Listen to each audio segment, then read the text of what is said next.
Bonjour à tous et bienvenue sur boursicoté.com pour cette nouvelle analyse technique Forex et matières premières et Bitcoin, avec donc une analyse qui laisse entrevoir la poursuite du mouvement baissier, puisqu'après avoir franchi ici cette zone majeure des 1.1430, eh bien on se dirige désormais vers ce support ici des 1.13, lui aussi support majeur. Alors si maintenant nous nous rapprochons, nous pouvons constater que les cours, après avoir testé à deux reprises ici cette zone des 1.1430, a validé donc la cassure de ce niveau avant de revenir ici en pullback pour valider le franchissement et donc confirmer la dynamique baissière. Donc les cours sont venus ici chercher un point bas significatif proche des 1.3340. Actuellement, nous sommes sur un rebond technique, mais qui ne permet pas d'excéder ici la moyenne mobile 20 exponentielle.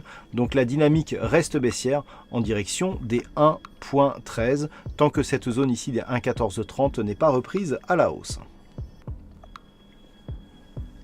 Et puis sur l'or, je vous indique depuis quelques jours que nous avons toujours un objectif ici de retour sur la zone des 1242 suite au franchissement ici des 1211 $ l'once. Eh bien, c'est exactement ce qui s'est passé. Nous avons eu ici une petite phase en triangle symétrique assortie d'une cassure haussière ici qui est venue tester une zone significative, un retracement de Fibonacci ici à 1238 $ l'once.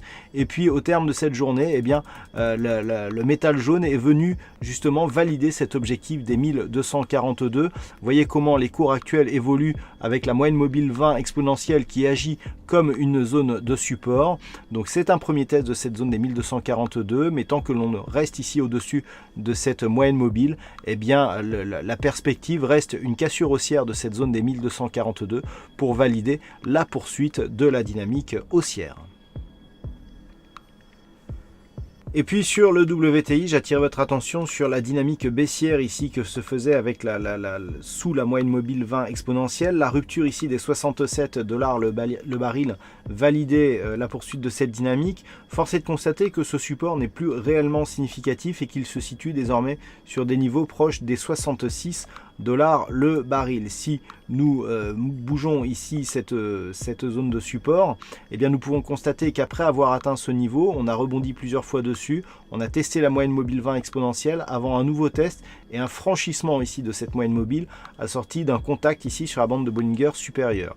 Donc il est tout à fait possible que ce niveau soit un nouveau support majeur et pourrait confirmer donc un retournement de la dynamique qui serait validé sur un retour ici de la zone des 70,40 $ le baril, tant que cette zone ici de 66 $ le baril n'est plus franchie à la baisse.